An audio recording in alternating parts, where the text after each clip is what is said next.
Ya, semua kan tahu siapa Nikita Mirzani, siapa Rasman.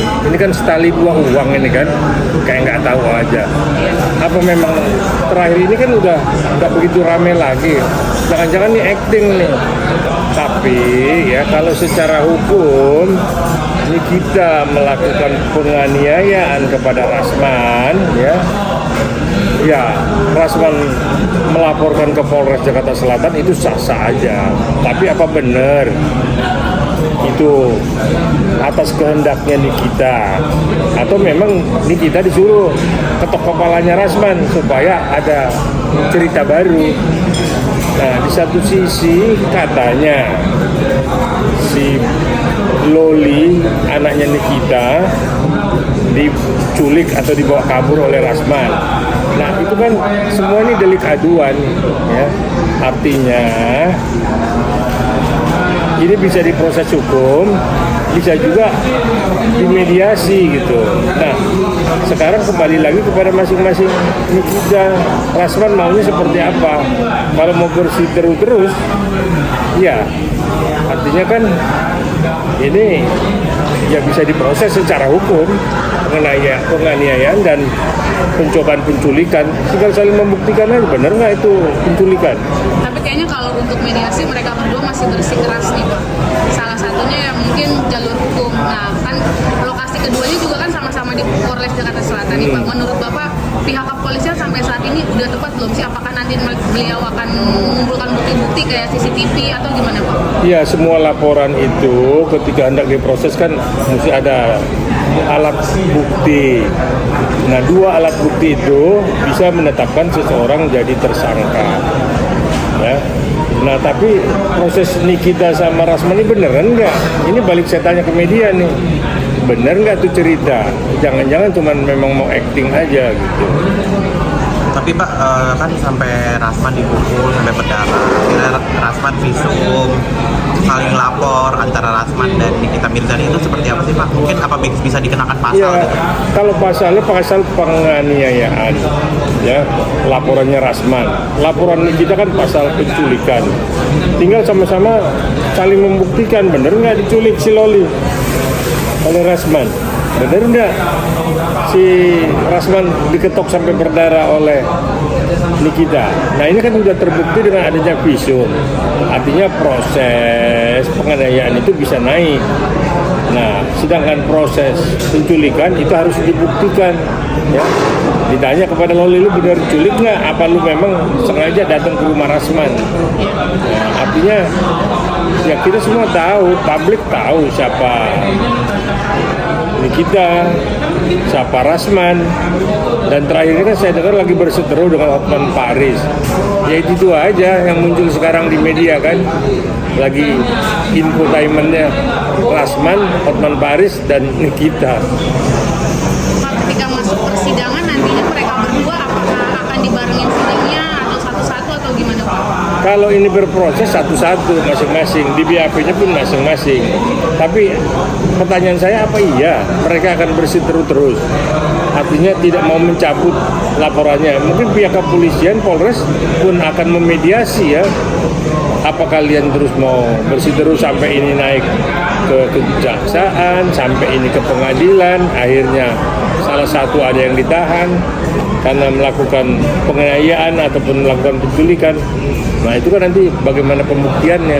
Polres Jakarta Selatan mungkin kan banyak kasus nih Pak, jadi kan sampai ketutup juga sama kasus ini gitu. Apakah ini meresahkan nggak sih Pak? Enggak juga, Polres Selatan sekalipun banyak kasus, dia kan petugasnya juga banyak, penyidiknya banyak, dan bisa minta bantuan penyidik kepada Polda kalau kurang penyidik. Tapi saya pikir karena ini delik aduan, ya kita lihat aja ke depannya ini seperti apa. Mau nggak mereka dimediasi oleh pihak kepolisian supaya nggak berseteru terus. Terus juga kan Pak, soal mengenai tentang hukum adopsi sendiri itu ada syarat tertentu nggak sih untuk adopsi sendiri? Mungkin ada persyaratan tertentu nggak kalau mengadopsi itu harus seperti apa sehingga tidak adanya huru-hara ataupun kalau adopsi itu ada prosedur hukumnya, tidak ujuk-ujuk anak orang diadopsi, apalagi Loli kan di bawah umur, ya apa di bawah umur itu kan harus seizin ibunya mampu. orang diadopsi itu macam-macam klasifikasinya. Nah ini kan ibunya Loli kan orang mampu nih kita. Ya kalau dia menyerahkan kepada Rasman untuk diadopsi itu berarti udah rela kan. Tapi sekarang mesti kembali lagi kepada Nikitanya. Kalau Loli dibilang mau diangkat oleh Rasman sebagai bapak angkatnya ya itu kan kata Loli dan kata Rasman. Tapi orang tua Nikita belum tentu kan, orang tua Nikita kan belum tentu setuju karena Loli masih di bawah umur. Nanti berarti ada pertimbangan lagi apa dari pengadilan tentang adopsi ini? Kan karena melihat tadi kan kata Bapak karena Nikita kan orang berada, udah gitu juga kan orang keluarganya ada gitu. Itu jadi pertimbangan juga nggak sih Pak di pengadilan untuk adopsi? Kalau orang tuanya setuju anaknya diadopsi itu sah ya, itu sah. Yang persoalannya ini kan anak di bawah umur ya belum bisa menentukan haknya, ya belum bisa menentukan pilihannya, maka masih di bawah asuhan orang tuanya. Nah itu kalau mau diadopsi mesti seizin dari Nikita. Kalau Nikita keberatan ya nggak bisa, biar si Loli lari ke rumah Rasman. Rasman mesti kembaliin ke Nikita, ke ibunya. Mana boleh dia nahan si anak. Pak, mungkin ada pesan nggak Pak untuk ini kan Loli masih di bawah umur, perlindungan anak? Perannya seperti apa? Ya saya pikir KPAI juga nggak tutup mata ya. Artinya untuk anak-anak di bawah umur itu masih di bawah pengawasan KPAI ya. Dan Undang-Undang Perlindungan Anak juga mengatur ya seperti apa pengaturannya. Jadi tidak ujuk-ujuk Rasman mau anak orang di adopsi urusan apa.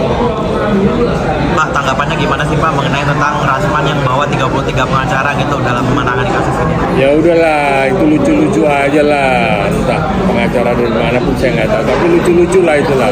Bukan hal yang serius. Ini kan bukan sidang pengadilan supersip atau mengganggu keamanan negara sehingga mesti atau urusan dengan KPK sehingga berpuluh-puluh pengacara dikumpulin. Ini cuma acting aja. Dengan hasil bukti visum yang kuat, itu ada kemungkinan kita bakal jadi tersangka atau seperti apa nih Pak? Persoalan kembali kepada Rasman. Kalau Rasman mau teruskan, ya pasti. Ya, artinya penganiayaan ini terbukti dengan visum yang ada itu. Tak hanya itu Pak, Nikita juga meminta bantuan kepada Hotman Paris itu seperti apa mungkin kedekatannya dengan Hotman Paris? Ya itu mereka berteman lah, saya nggak ngerti seperti apa. Sama aja kan tadi saya bilang Hotman Paris, Rasman, Nikita sama-sama aja lah. Sekali dua uang.